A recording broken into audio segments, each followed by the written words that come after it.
Semua Dinda tidak usah lagi berkomunikasi dengan mantan. Jangan tertipu dengan kata-kata mantan terindah. Seindah apapun mantan, kalau dibawa masuk ke rumah tangga pasti jadi masalah dalam rumah tangga. Karena itu yang terindah bukan mantan tetapi yang terindah adalah suami atau istri. Itulah orang yang paling indah. Jangan lagi tertipu dengan kata-kata mantan. Mantan itu bukan orang terindah. La ilaha illallah wallahu akbar wala haula wala quwata illa billahil aliyyil azim. Assalatu wassalamu ala rasulina al-karim Sayyidina wa maulana Muhammadin wa ala alihi wa sahbihi ajma'in, amma ba'd.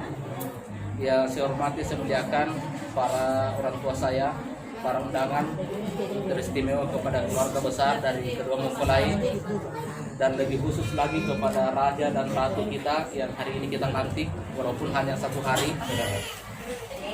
Puji syukur kita panjatkan kepada Allah Subhanahu wa taala. Hari ini kita sempat hadir bersama-sama menjadi saksi sekaligus memberi restu atas sebuah peristiwa yang sakral ini, dan saya secara pribadi dan selaku kepala KUA menyampaikan terima kasih yang sebesar-besarnya kepada keluarga besar dari kedua mempelai karena hari ini kita hadir dan mengikuti protokol kesehatan. Karena tentu ketika kita tidak mengikuti dia menarahkan kepada kami untuk memberi nasihat pernikahan, walaupun kami tahu di sini orang-orang tua kami tentu jauh lebih berpengalaman, tetapi ini amanah. Pertama saya ingin sampaikan kepada Dinda kita bersama bahwa pernikahan itu adalah ujian terpanjang dalam hidup kita. Ujian terpanjang dalam hidup kita, bahwa memang kalau baru menikah seperti ini biasanya ujiannya belum terasa. Jangankan anak muda seperti ini, kakek-kakek, nenek-nenek saja kalau pengantin baru itu masih selalu senyum. Tapi itu pada saat masih pengantin baru. Karena selalu ada perubahan. Biasanya kalau baru awal-awal perkenalan laki-laki perempuan itu, apalagi sekarang ada HP, biasanya yang banyak bicara itu laki-laki. Perempuan banyak mendengar kalau baru tahap perkenalan. Tapi kalau sudah menikah, apalagi pengantin baru, biasa berubah. Yang banyak bicara perempuan, yang banyak mendengar laki-laki. Begitu lewat masa-masa bulan madunya, berubah lagi. Laki-laki banyak bicara, perempuan banyak bicara, tetangga yang banyak mendengar. Karena ini pernikahan ini adalah tantangan terpanjang dalam hidup kita. Sejak ijab kabul tadi ini, ujian itu sudah mulai kita akan rasakan ke depan. Itu akan berlanjut terus. Apalagi zaman sekarang ini tantangan kita berat, Pak. Dulu orang belum kenal HP. Pengalaman kami di KUA, banyak orang ketemu dengan jodohnya karena HP, tetapi tidak sedikit juga orang hancur rumah tangganya juga gara-gara HP. Bukan HP-nya yang salah, tapi kita yang tidak bijak dalam menggunakan HP itu.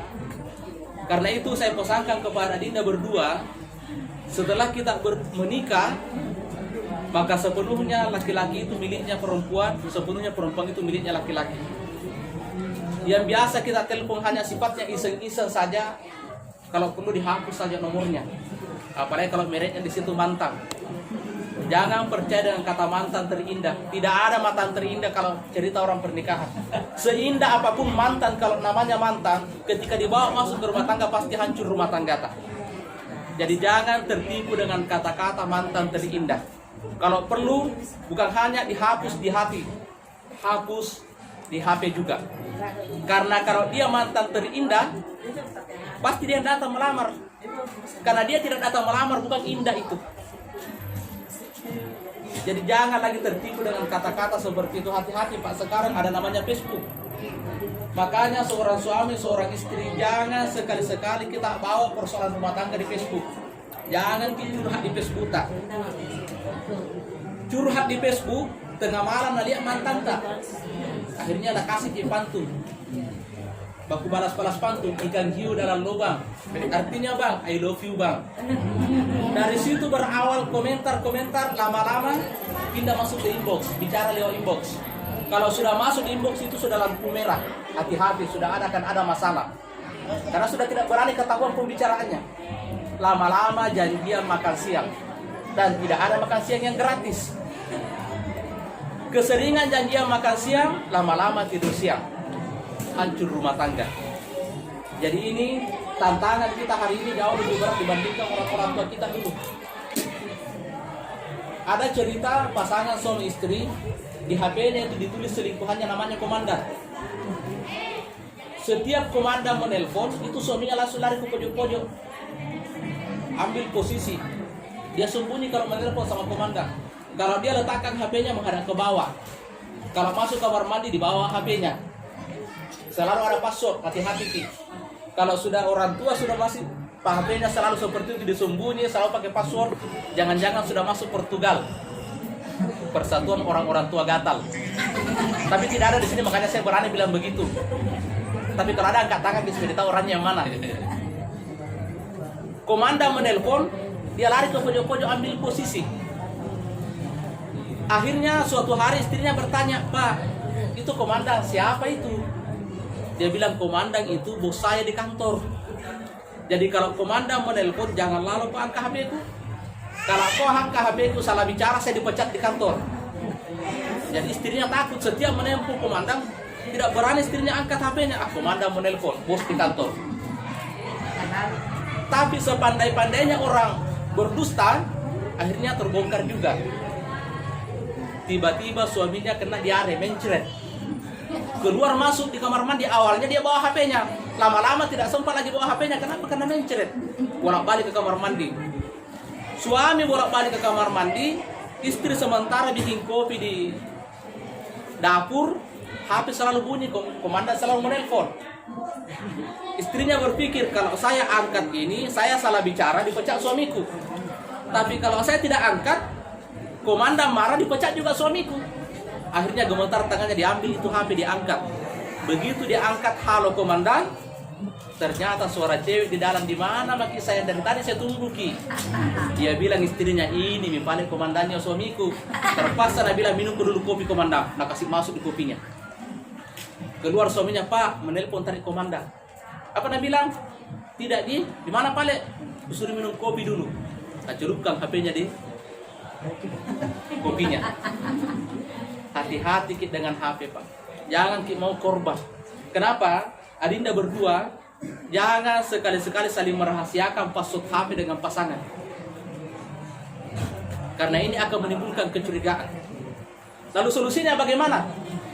Tadi orang tua kita membacakan ayat. Itu ayat luar biasa, Pak. Wa min ayatihi an khalaqalakum min anfusikum azwaja. Ternyata Allah mengatakan, di antara ayat-ayat Allah diciptakannya bagi kalian pasangan. Apa artinya ini? Ternyata Allah menempatkan pasangan kita adalah bagian dari ayat-ayatnya. Suaminya ibu adalah ayat-ayat Allah. Istrinya bapak adalah ayat-ayat Allah. Makanya Nabi mengatakan, "Ittaqullaha fin nisa, fa innakum akhastumuhunna bi kalimatillah wa ahlaltum furujahunna bi kalimatillah." Wahai para suami, para laki-laki, berhati-hatilah kamu terhadap urusan perempuan, karena sesungguhnya engkau mengambil dan dihalalkan olehmu dengan kalimat la ilaha illallah. Apa artinya? Barangkali seorang istri tidak tahu kebohongan suaminya di luar. Bisa jadi seorang istri tidak bisa membalas kekejaman suaminya, tetapi ingat, tanggung jawabnya kepada Allah Subhanahu wa taala. Innakum akhastumuhunna bi kalimatillah. Engkau mengambilnya dengan berada di bawah kalimat Allah. Kita akan bertanggung jawab kepada Allah. Kalau seorang istri tahu bahwa suaminya adalah ayat-ayat Allah, tidak ada seorang istri yang berani lebih besar suaranya daripada suaminya. Dalam arti kata membentak suaminya. Karena andai kata ada manusia boleh sujud kepada sesama manusia, maka yang diperintahkan sujud adalah istri kepada suaminya. Kenapa? Ketika seorang istri melakukan dosa, yang pertama di akhirat diperiksa adalah suaminya. Makanya Nabi mengatakan, tidak halal bagi seorang perempuan meninggalkan rumah, melangkahkan kaki keluar rumah tanpa seizin suaminya. Ketika seorang istri meninggalkan rumah tanpa seizin suaminya, setiap langkah kakinya dilaknat oleh Allah dan para malaikat-malaikatnya. Karena itu, kepada Adinda, ada sebuah kisah yang luar biasa, sekaligus mungkin ini akan menjadi penutup pembicaraan kita. Suatu hari Rasulullah pernah bertanya kepada putrinya Fatimah. Apa dibilang Nabi? "Wahai Fatimah, maukah engkau tahu bagaimana caranya menjadi istri yang baik?" Tentu Fatimah mengatakan, "Wahai Rasulullah, tentu saya mau. Fatimah berpikir akan diajari oleh ayahnya, oleh Nabi. Ternyata Nabi tidak mengajari Fatimah. Tapi Nabi mengatakan, temui seorang perempuan yang bernama Muti'ah. Lalu Fatimah berangkat dalam hati berpikir, kenapa mesti saya harus temui Muti'ah? Bukankah ayah saya seorang Nabi? Seharusnya dialah yang mengajari saya. Tetapi karena dia adalah anak yang taat, dia berangkat menuju rumah Muti'ah. Dia bawa anak laki-lakinya yang bernama Hasan. Sampai di sana ketuk-ketuk pintu, Muti'ah bertanya, siapa di luar? Fatimah mengatakan, saya Fatimah putrinya Rasulullah. Sama siapa ki putri Rasulullah? Saya bersama dengan anak laki-laki saya yang bernama Hasan. Apa kata Muti'ah? Wahai putri Rasulullah, saya mohon maaf yang sebesar-besarnya. Tidak bisa saya buka pintu rumahku karena suamiku lagi tidak di rumah dan engkau membawa seorang laki-laki. Saya tidak berani menerima tamu laki-laki di rumah saya karena suami saya tidak ada. Kalau mau datang ke rumah saya, besok datang lagi. Sebentar saya akan minta izin dulu kepada suami saya. Malamnya Muti'ah minta izin kepada suaminya. Besok saya mau terima kedatangan putri Rasulullah, Fatimah. Suaminya mengizinkan. Besok datang lagi Fatimah. Ternyata yang dibawa bukan Hasan, yang dibawa Husain, saudaranya Hasan. Ditanya, Fatimah sama siapa ki? Sama kak putraku. Sama siapa ki? Hasan. Oh, minta maaf Fatimah putri Rasulullah. Walaupun engkau adalah putrinya Rasulullah, tidak bisa kak buka pintu. Yang saya minta izinkan sama suami saya itu Hasan. Yang kita bawa Husain. Minta maaf, besok mereka datang ke sini ki. Pulang Fatimah temui Rasulullah. Dia bilang, Nabi, Fatimah, ada pelajaran kita dapat. Dia bilang, mau dapat pelajaran apa ya Rasulullah? Nah, tidak nak buka kak pintu. Dia bilang, kenapa tidak nak buka pintunya? Dia bilang, gara-gara ku bawa anak laki-lakiku. Apa dia bilang Rasulullah? Fatimah, itu sudah pelajaran itu. Di mana pelajarannya? Tidak boleh seorang istri menerima tamu di rumahnya, tamu laki-laki asing, kalau suaminya tidak ada di rumah. Karena kenapa? Dia khawatirkan akan timbul fitnah. Nah, lihat-lihat kita tanggata, lama-lama muncul gosip sekarang ini Pak, gampang beredar gosip. Dulu itu orang kalau mau bergosip nanti di sumur, mencuci satu sumur 10 rumah gabung sumur. Sekarang tidak ada lagi seperti itu karena air masuk di rumah kita masing-masing. Tetapi lebih bahaya kenapa? Karena lewat HP, lewat Facebook muncul lagi fitnah di tengah-tengah kita. Akhirnya besoknya Fatimah datang lagi. Satu pelajaran tadi, tidak boleh menerima tamu laki-laki. Artinya tidak boleh laki-laki terima sembarang telepon, apalagi dari telepon laki-laki, apalagi mantan tak. Laki-laki maupun perempuan, jangan cuma laki-laki nggak bisa jadi. Tidak, semuanya tidak boleh lagi. Karena itu akan bisa menimbulkan masalah. Besoknya datang Fatimah, tidak nak bawa laki-laki, anak laki-lakinya bilang selalu bikin masalah ini.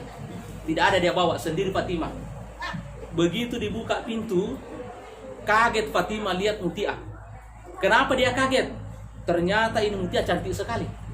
Pokoknya dia berdandang, sudah pakai bedak, pakai gincu, bajunya cantik sekali. Di tangannya ada rotan. Jadi menimbulkan pertanyaan. Dia bilang, Fatimah, mau kemana? Mau pergi antar pengantin? Dia bilang, tidak Ki. Mau pergi mandi stalim? Tidak Ki juga. Kenapa cantik sekali Ki? Dia bilang, begini misalnya cara aku menyambut kedatangan suamiku. Suamiku datang capek, saya sambut dalam keadaan berdanda seperti ini. Dan memang seharusnya itu yang terjadi. Kenapa? Kalau datang suami kita sudah capek keringatan, di sini bau balsem, di sini bau minyak gosok, di sini bau, semua dari atas ke bawah pedis semua. Bagaimana mau betah suami tak baru mau cium pedis? Karena dari ujung kaki sampai. Jadi tidak harus berdandan, tetapi paling tidak itu daster kan ada tuh ibu-ibu itu tidak mau ganti-ganti dasternya. Dia bilang, kenapa tidak diganti daster tak? Dia bilang, suka karena dingin. Bagaimana tidak dingin? Lubang di sini, lubang di sini, di mana-mana ada lubang. Artinya, ingat di luar itu ada istilah sekarang anak muda sekarang pelakor. Jangan sampai nakal lagi pelakor. Kalau lebih cantik, lebih pandai pelakor merawat dirinya, hati-hati itu biasa suami tak sembarangan lihat di luar. Maka ibu-ibu cantik seperti ini pertahankan kecantikan tak di rumah. Tapi jangan kita pakai pesta di rumah tak. Ya, saya juga suami tak setiap hari membelikan baju pesta. Ya, tapi paling tidak rawat diri, pelihara diri baik-baik, insya Allah, karena ternyata ini yang dicontohkan oleh mulia dan itu yang diikuti oleh Rasulullah. Ada lagi rotan di tangannya, ada rotannya di situ. Jadi dia bilang, Fatimah, ini rotan mau pergi mengembala kambing. Dia bilang tidak. Dia bilang, kenapa ada rotan di tangan tak? Dia bilang, ini rotan ketika datang suami saya sampaikan, wahai suamiku, kalau hari ini saya membantah, saya melakukan pelanggaran yang membuat engkau sakit hati, ambil rotan ini, cambuk saya. Lebih baik engkau yang memukul saya, mencambuk saya, daripada nanti di akhirat saya dibakar dengan api neraka. Dia serahkan ini kayu. Tapi pintar Mutia, Pak. Diserahkan itu kayu, itu dilihat, ditarik masuk suaminya di kamar, dibuka bajunya. Kalau sudah dibuka baju di kamar, tak berdasarkan kasih rotan, laki-laki mana yang mau lagi memukul, tidak ambil itu rotan. Apa yang terjadi setelah buka baju di kamar? Biar pengantin baru yang jawab sebentar malam. Saya kira ini yang saya sampaikan. Mudah-mudahan menjadi ada manfaat bagi kita.